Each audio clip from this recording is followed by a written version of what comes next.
Throughout John chapter 7, we've seen Jesus and his disciples at the Feast of Tabernacles.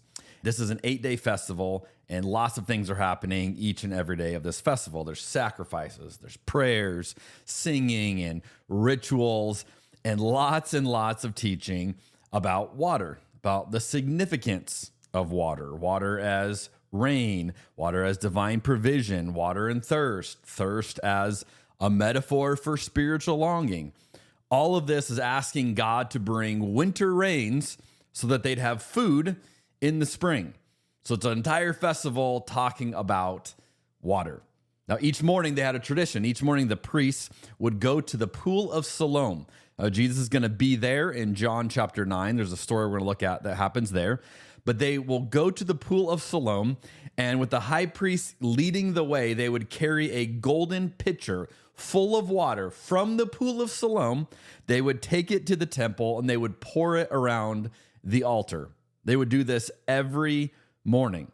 Now, on the very last day of the festival, rather than just doing that whole water transfer one time, they would repeat it 7 times in a row.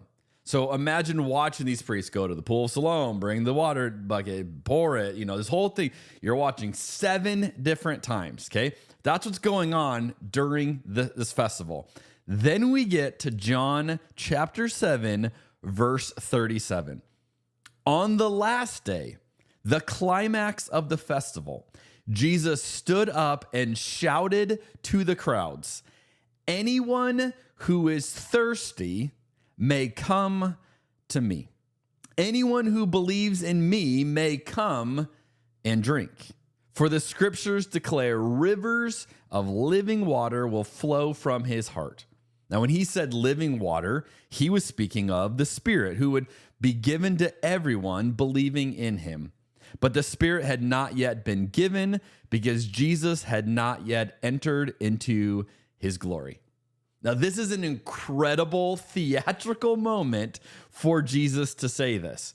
He's making a very obvious claim at his divinity here. I mean, can you imagine being there in this moment? You're watching the priest take this golden pitcher of water from this holy pool to the temple, putting it on the altar, and then in the midst of them dumping this water out and 8 days of talking about water, Jesus says, "Hey, if you're thirsty, come to me."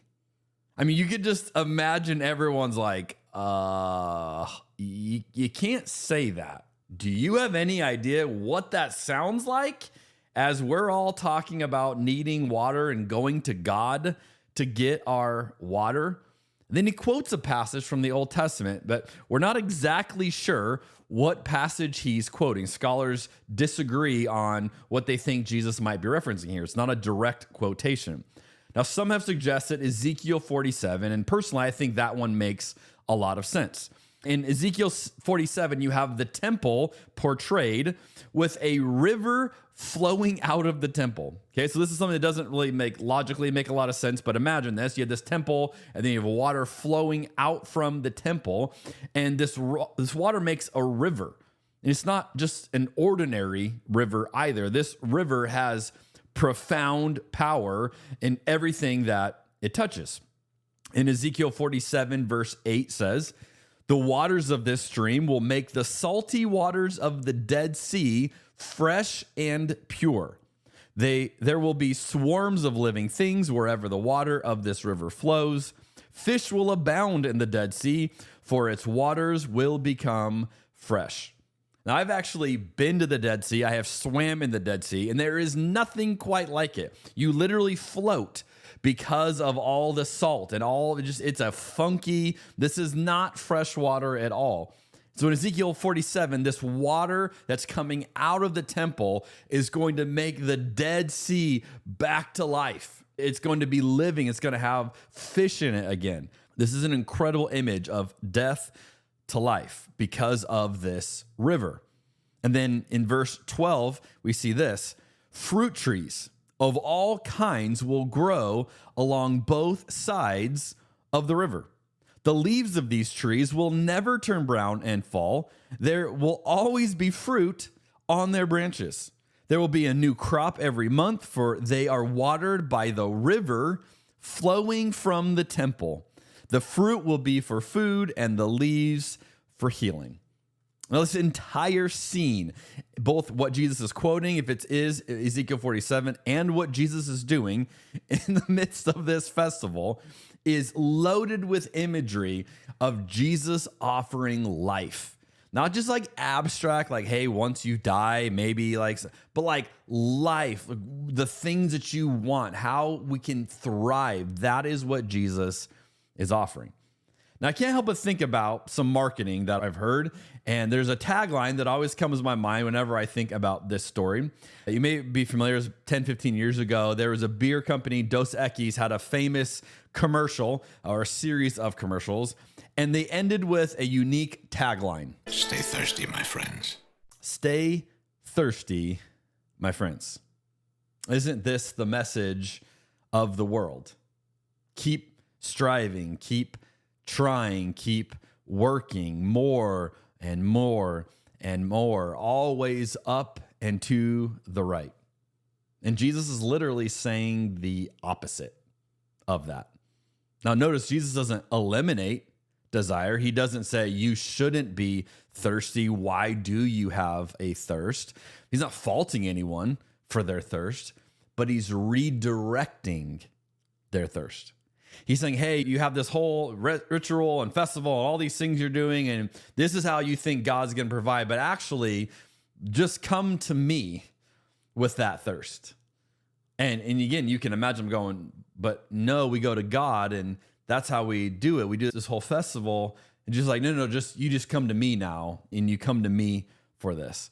Now, much like he did in his first miracle in John chapter 2, Jesus is redirecting the religious traditions to himself. Now, in John chapter 2, when Jesus turns the water into wine, he uses these ritual basins used for ritual purification. That's where they get the water from that he's going to turn into wine. So they're not using it for the ceremony part anymore. They're not using it for their tradition anymore. And it's the same thing here. Just saying, you don't need to keep pouring this water out on the altar. No, just come to me. So he's redirecting people away from religion and instead back to him, which is a theme we always see Jesus doing. Which means you and I, we don't have to keep chasing these things that don't satisfy us. And some of them can be found in religion. Do this, do less of that, do more of this, do this the right way. And all these things can sound so good, and yet you may have experienced, hey, I'm still thirsty. It doesn't seem to be satisfying. We can try to find our life and our validation in all sorts of places. But if you've tried that and you're realizing it doesn't deliver the way you thought, you have different options. If the things that you're pursuing in your life right now are just making you more thirsty, it's time to try something else. Jesus is offering us something better than that, but we may have to move away from what we've known in order to experience it. I'll see you next week on Rebuilding Faith.